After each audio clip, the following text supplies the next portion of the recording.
દેવભૂમિ દ્વારકાના નાના માઢા અને મોટા માઢા ગામે આવેલા એસઆર કંપનીમાં ભયંકર આગ લાગી। SR bulk terminal Salaya limited આ વિભાગમાં આગ લાગી। ઈબીટીએસએલ વિભાગમાં કોલસાનું મુખ્ય કામ થાય છે, જે કન્વેયર બેલ્ટથી નાયરા એનર્જી વિભાગમાં કોલસો પહોંચાડે છે। દ્વારકા જાઓ તો જમણી તરફ તમને આ પ્લાન્ટ જોવા મળશે। કન્વેયર બેલ્ટમાં લાગેલી આગથી જ્વાળાઓ ફાટી નીકળી હતી અને આગ થોડી વારમાં જ વધુ પ્રસરી હતી। ફાયરની 3 થી 4 ગાડીઓ ઘટના સ્થળે પહોંચી હતી અને આગ પર કાબુ મેળવવાના પ્રયાસો કરાયા। હાલ કોઈ જાનહાનિના સમાચાર નથી।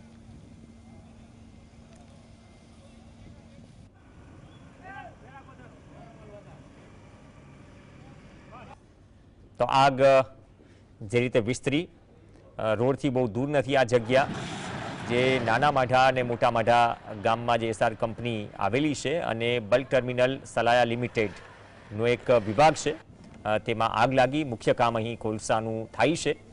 કન્વેયર બેલ્ટથી નાયરા એનર્જી વિભાગમાં કોલસો પહોંચાડાય છે, સપ્લાય થાય છે અને જ્યાંથી કોલસો સપ્લાય થાય છે કન્વેયર બેલ્ટમાં આગ લાગતા થોડા સમય માટે અફરાતફરી સર્જાઈ હતી।